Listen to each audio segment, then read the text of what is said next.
Hey there, Joey Klein here. In this video, we're going to talk about loneliness and essentially what conditions and drives loneliness. So many people think that what drives loneliness is the loss of somebody. And although if we have a loss of someone, like a death in the family or a breakup, or maybe we're not friends with somebody anymore, or a good friend or relative moves, or something like this, that byproduct of the absence of those people in our life tends to be loneliness. Or sometimes, a lot of times, people will get caught in loneliness because they believe they have nobody in their life and therefore they're alone. And loneliness is this sort of response to the absence of people in our life. In actuality, loneliness is a byproduct of the way that we're focusing on the things and the people that are either in our life or not in our life. And so it's totally okay to obviously feel sad or to feel, a little bit of loneliness when we're noticing that we're missing somebody. Like, that's normal and that's healthy and that's fine. But it's not so great if we start waking up to loneliness and months are passing and years are passing us by, and sometimes all of a sudden loneliness can be defined in our life as a way of being. It can become sort of, how we identify ourselves, and all of a sudden pervasive. And now we want to know, how do we get out of loneliness? How do we get out of this conditioning? Because all emotions are conditioned and trained, and we just have to understand, well, what are we doing to condition the emotion, in this case the loneliness, and what can we do instead to train and condition a different emotion, a love-based emotion that we would rather not only experience, but also is going to support us to perform better in our life and bring the best version of ourselves to our life and the people that we love. And so if we look at loneliness, we tend to be focusing on the absence of somebody in our life. We focus on how they're no longer there. It's interesting because you can have all kinds of people who love and care for you. You could have friends in your life who love and care for you, who you see regularly. And you might work with people who you're pretty close to, and go to the office, and you're surrounded by people who care for you, in your workplace. And you might have family, an extended family, that love and care for you. And you might have a beloved pet in your house who, just adores you. And you have all this, love and support all around you. And all it takes is the focusing on the absence of one person. And all of a sudden, we can start telling the story that we're alone and that we feel alone and that we don't have anybody in our life. And it's like we had a breakup, right? It's like we're no longer with our significant other. And all of a sudden, we can sort of move into this space where you believe we have nobody in our life and we're alone.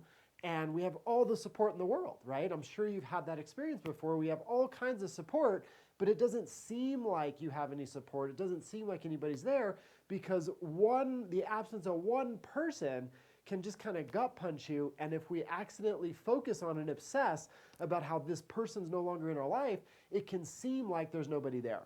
And that might be a best friend. It could be, a significant other in your life. It might be a family member, something of that effect. And then we start telling the story that we have nobody. And so what we want to do is just start paying attention. When are we focused on how a person is no longer there in our life, and make a distinction?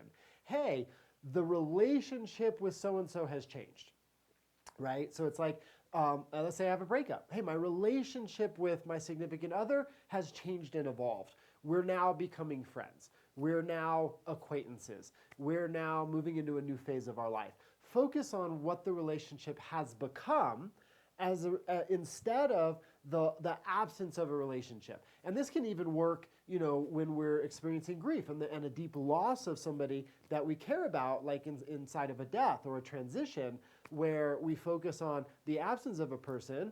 We can focus on the presence of them because we're always thinking about them. Even years after, they pass away or they transition, we can focus on what they meant to us.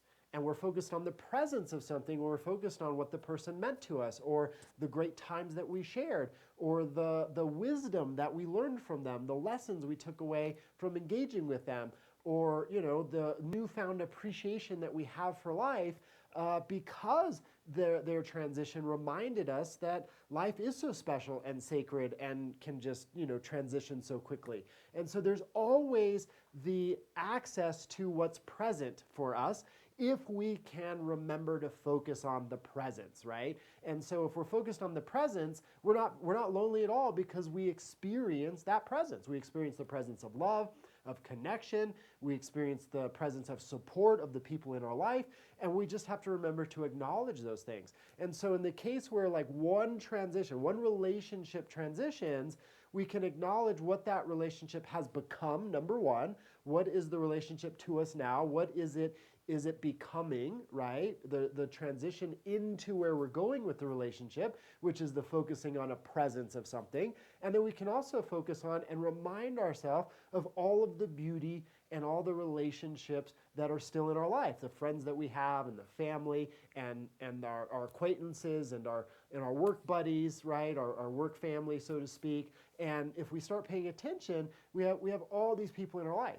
And if it's like, man, I'm going through a period in my life, or maybe I just moved and I don't have a lot of interaction with people right now because I moved states or moved countries and I've not yet found my new community of people yet, well, you can focus on the presence of the universe supporting you, or how you're part of the whole, and how you are connected with everything in life, right? You can always focus on the presence of something if you remember to do so.